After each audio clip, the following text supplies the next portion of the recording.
The mortification of sin in particular described. What it is to mortify a sin in general, which will make further way for particular directions, is next to be considered. The mortification of a lust consists in three things. Number one, a habitual weakening of it. Every lust is a depraved habit or disposition continually inclining the heart to evil. Thence is that description of him who has no lust truly mortified, Genesis 6:5. Every imagination of the thoughts of his heart is only evil continually. He is always under the power of a strong bent and inclination to sin. And the reason why a natural man is not always perpetually in the pursuit of some one lust, night and day, is because he has so many to serve, everyone crying to be satisfied. Thence he is carried on with great variety, but still in general he lies towards the satisfaction of self. We will suppose then the lust or distemper whose mortification is inquired after, to be in itself a strong, deeply rooted habitual inclination and bent of will and affections unto some actual sin, as to the manner of it, though not under formal consideration, always stirring up imagination, thoughts, and contrivances about the object of it. Hence men are said to have their hearts set upon evil. The bent of their spirits lies towards it, to make provision for the flesh. And a sinful depraved habit, as in many other things, so in this, differs from all natural or moral habits whatever. For whereas they incline the soul gently and suitably to itself, sinful habits impel with violence and impetuousness, whence lusts are said to fight or wage war against the soul, 1 Peter 2, verse 11, to rebel or rise up in war with that conduct and opposition which is usual therein, Romans 7, verse 23, to lead captive or effectually captivating upon success in battle, all works of great violence and impetuousness.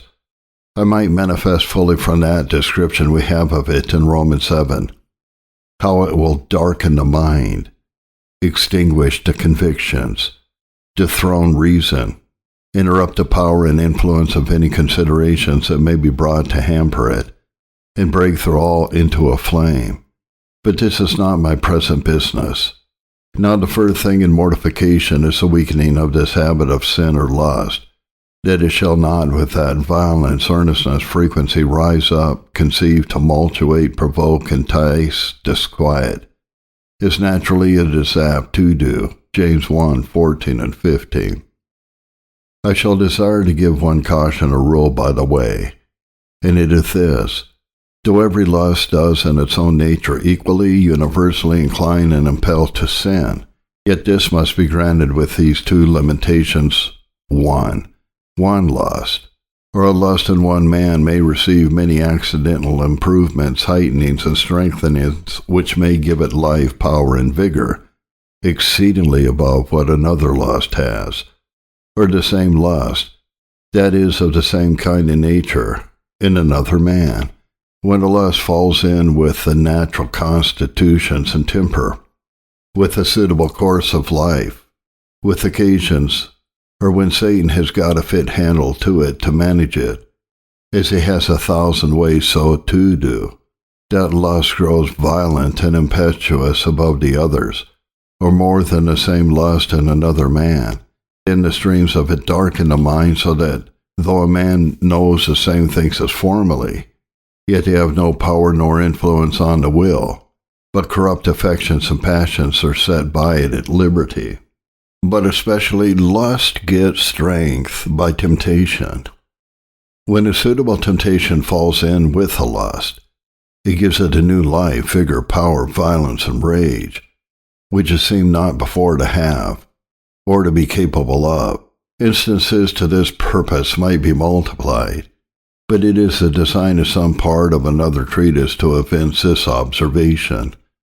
Number 2, some lusts are far more sensible and discernible in their violent actings than others. Paul puts a difference between uncleanness and all other sins, 1 Corinthians 6, verse 18. Flee fornication.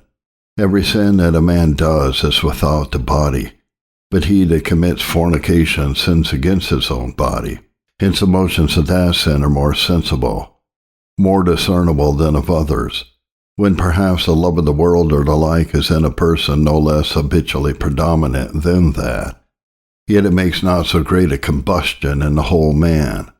And on this account some men may go on in their own thoughts and in the eyes of the world for mortified men, who yet have in them no less predominancy of lust than those who cry out with astonishment upon the account of its perplexing tumultuatings. Yea, than those who have by the power of it been hurried into scandalous sins. Only their lusts are in and about things which raise not such a tumult in the soul, about which they are exercised with a calmer frame of spirit, and the very fabric of nature being not so nearly concerned in them as in some other. I say then that the first thing in mortification is the weakening of this habit, that it shall not impel and tumultuate as formerly, that it shall not entice and draw aside, that it shall not disquiet and perplex a killing of its life, vigor, promptness, and readiness to be stirring. This is called crucifying the flesh with the lust thereof. Galatians 5:24. That is, taking away its blood and spirit to give it strength and power, the wasting of the body of death day by day, 2 Corinthians 4:16. As a man, nailed to the cross, he first struggles and strives, and cries out with great strength and might. But as his blood and spirit waste, his strivings are faint and seldom, his cries low and hoarse, scarce to be heard. When a man first sets on the lust or distemper to deal with it, he struggles with great violence to break loose. He cries with earnestness and impatience to be satisfied and relieved. But when by mortification the blood and spirits of it are let out, it moves seldom and faintly. It cries sparingly and is scarce heard in the heart. It may have sometimes a dying pang, and that makes an appearance of great vigor and strength, but it is quickly over, especially if it be kept from considerable success. This the apostle describes as in the whole chapter, so especially Romans 6, verse 6. Sin, saith he, is crucified. It is fastened to the cross. To what end? That the body of death may be destroyed, the power of sin weakened and abolished by little and little, that henceforth we should not serve sin. That is, that sin might not incline and impel us with such efficacy as to make us servants to it, as it is done heretofore. And this is spoken not only with respect to carnal and sensual affections or desires of worldly things, not only in respect to the lust of the flesh, the lust of the eyes, and the pride of life, but also as to the flesh, that is, and the mind and will, and that opposition unto God which is in us by nature. Of what nature soever the troubling distemper be, by what way soever it makes itself out, either by impelling to evil or hindering from that which is good, the rule is the same, and unless this be done effectually, all after contention will not compass the end aimed at. A man may beat down the bitter fruit from an evil tree until he is weary, whilst the root abides in strength and vigor. The beating down of the present fruit will not hinder it from bringing forth more. This is the folly of some men. They set themselves with an all earnestness and diligence against the appearing eruption of lust, but leaving the principle and root untouched, perhaps unsearched out, they make but little or no progress in this work of mortification. Secondly, in constant fighting and contending against sin, to be able always to be laying load on sin is no small degree of mortification. When sin is strong and vigorous, the soul is scarce able to make any head against it. It sighs and groans and mourns, and is troubled, as David speaks of himself, but seldom has sin in the pursuit. David complains that his sin had taken fast hold upon him, that he could not look up, Psalm 40, verse 12. How little then was he able to fight against it?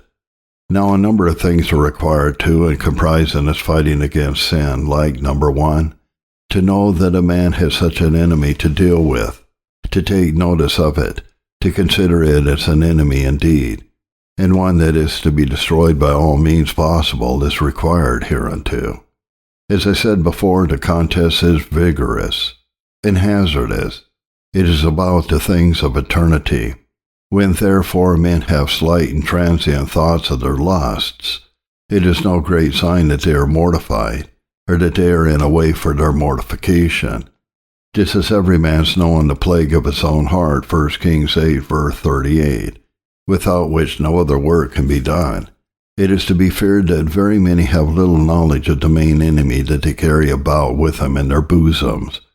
This makes them ready to justify themselves and to be impatient of reproof or admonition, not knowing that they are in any danger, 2 Chronicles 16:10. Secondly, to labor to be acquainted with the ways, wiles, methods, advantages, and occasions of its success is the beginning of this warfare. So do men deal with enemies. They inquire out their counsels and designs, ponder their ends, consider how and by what means they have formerly prevailed, that they may be prevented. And as consists of greatest skill in conduct, take this away, and all waging of war, wherein is the greatest improvement of human wisdom and industry, would be brutish. So do they deal with lust, who mortify it indeed, not only when it is actually vexing, enticing, and seducing, but in their retirements they consider, this is our enemy, this is his way in progress, there are his advantages, thus has he prevailed, and thus he will do if not prevented. So said David, my sin is ever before me, Psalm 51, verse 3. And indeed, one of the choicest and most eminent parts of practical spiritual wisdom consists in finding out the subtleties, policies, and depths of any indwelling sin, to consider and know wherein its greatest strength lies, what advantage it uses to make of occasions, opportunities, temptations, what are its pleas, pretenses, reasonings, what its stratagems, colors, excuses, to set the wisdom of the Spirit against the craft of the old man, to trace his serpent in all of its turnings and windings, to be able to say its most secret, and to a common frame of heart, imperceptible actings. This is your old way and course, I know what you aim at, and so to be always in readiness is a good part of our warfare. Thirdly, to load it daily with all the things which shall after be mentioned, that are grievous, killing, and destructive to it, is the height of this contest. Such a one never thinks his lust dead because it is quiet, but labors still to give it new wounds, new blows every day. So the Apostle in Colossians 3, verse 5. Now whilst the soul is in this condition, while it is thus dealing, it is certainly uppermost, sin is under the sword and dying. Number 3, in success. Frequent success against any lust is another part and evidence of mortification. By success I understand not a mere disappointment of sin, that it be not brought forth nor accomplished, but a victory over it, and a pursuit of it to a complete conquest. For instance, when the heart finds sin at any time at work, seducing, forming imaginations to make provision for the flesh, to fulfill that lust thereof, it instantly apprehends sin and brings it to the law of God and love of Christ, condemns it, follows it with execution to the uttermost. Now I say, when a man comes to this state and condition, that lust is weakened in the root and principle, that its motions and actions are fewer and weaker than formerly, so that they are not able to hinder his duty nor interrupt his peace. When he can, in a quiet, sedate frame of spirit, find out and fight against sin, and have success against it, then sin is mortified in some considerable measure, and notwithstanding all its opposition, a man may have peace with God all his days. Unto these heads then do I refer the mortification aimed at, that is, of any one perplexing distemper, whereby the general pravity and corruption of her nature attempts to exert and put forth itself. First, the weakening of its indwelling disposition, whereby it inclines, entices, impels to evil, rebels, opposes, fights against God. By the implanting habitual residence and cherishing of a principle of grace, it stands in direct opposition to it, and is destructive of it. It's a foundation of it.